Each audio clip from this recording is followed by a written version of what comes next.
I just happened to find myself down in Kent and thought, where can I get a cup of tea? And so wandered into Rapido and found Andy sitting here with an interesting loco. Come on, Andy. I love unusual locomotives. What have we got this time? Okay, so we've got our pair of Manning Wardle L-class locomotives.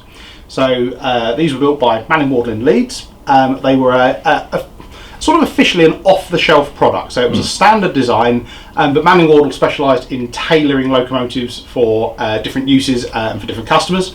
So they were mostly used by contractors building the early railways. So Sir Berkeley, which is one of the engines going to be in our range, started life working for Logan and Hemingway, building the Great Central Railway, for example. So used for building the mainline railways. Later on in life, they went into ironstone industry. The NCB had one. One was used in renovating the Blackpool promenades. There's a picture of one on the beach on Blackpool Promenade with the tower behind it. A couple of them ended up on light railway use. So Western Cleveland Portishead Railway had a modified one. Bamborough was the name of another one that ended up on the North Sunderland Railway. They kind of got everywhere, but they were kind of often overlooked by various people because they were just pieces of plant, effectively, pieces of machinery. Yeah, they had about as much popularity, really. People came about like a wheelbarrow. Yeah, really. They were a tool. Exactly that. They were a tool used by the navvies. But to me, though, they're not that, because I actually passed my driving test on one of the preserved ones. So I drive steam engines, and Matthew Murray, which is at the Middleton Railway now, I passed my driver's test on, and Sir Berkeley, which is the only other surviving L-class. It was an engine that I was involved with putting back together and then taking around to various heritage railways. So to me, it was sounds very vain, but a bit of a personal project to do it for me.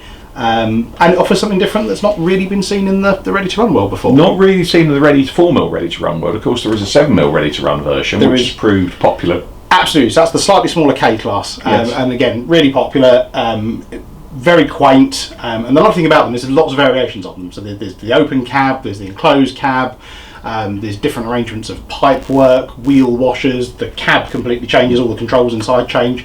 So they're a really nice product to do because there's lots of, sort of little variations in them. But yeah, in 4mm, other than some kits, there's never been anything similar to this before.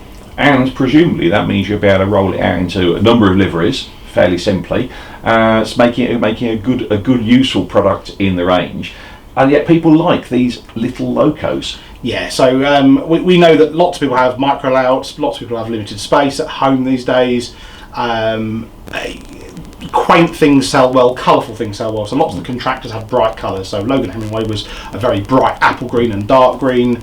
There were even white ones, there were yellow ones, blue ones, everything under the sun. So it makes for quite a nice product that you can put lots of very different colours on it. So when you've got them sat on a shelf or in your shop or wherever, there's a lot of variation within it, and something really pretty. Lots of them got names or big numbers on them as well. So yeah, lots of variations to have a lot of fun with. Definitely a very collectible loco.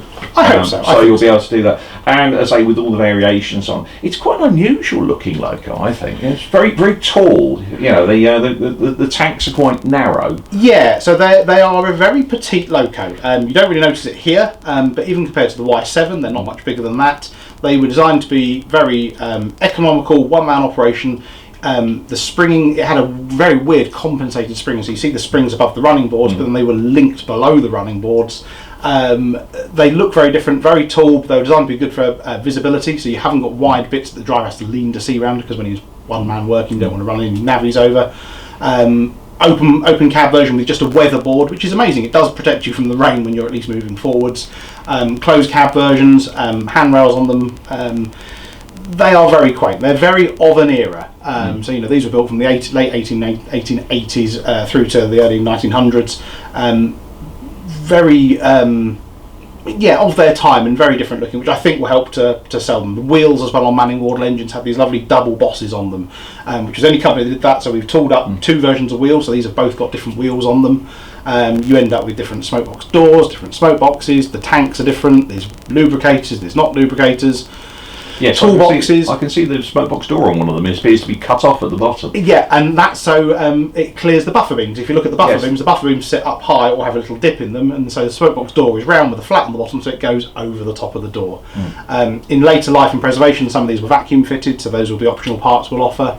The usual sort of NEM sockets on the back of them. There's not necessarily the pockets, but NEM 363 in places. We've got NEM 362 on these. We've managed to get, one of the things we've been working on is trying to get some stay alives into our stuff for the DCC models. So we're working on trying to get a stay alive inside the tiny amount of space we've got left inside these. These have got flywheels, speakers, the works in them already. All the black stuff is die-cast metal, so they're fairly weighty.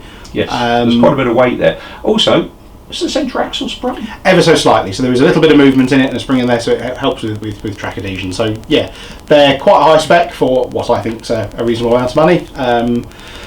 It's a very personal project to me, so a lot of effort's gone into it. Mark, who's our graphic artist doing the artwork on these, has had me standing over his shoulder making sure they're absolutely perfect, because it is such a personal project in some ways, and they're selling really well. But anyone that's got a spare siding or a light railway or a little minimum space micro layout, you haven't got an excuse not to have one, really. Excellent. Okay, so when are they going to be available? Good question. The order book is still open. The samples for these only arrived literally days before the National Festival of Railway Modelling. We literally took them out of the box, checked that they had assembled the parts in the right order, very Morecambe wise, and then took them with us to the show. We've been evaluating them over the last sort of week or so. All being well, we'll close the order book probably somewhere March, April next year. We want to do a few changes. There's a few more bits to work on the electronics to get right. They'll go into production, and I'd like to think maybe the back end of next year. So back end, about a year's your Christmas present for 2025. I would like. I would very much like that. Is perfect. Okay, we look forward to it. Thanks very much, Andy. Thank you. Cheers.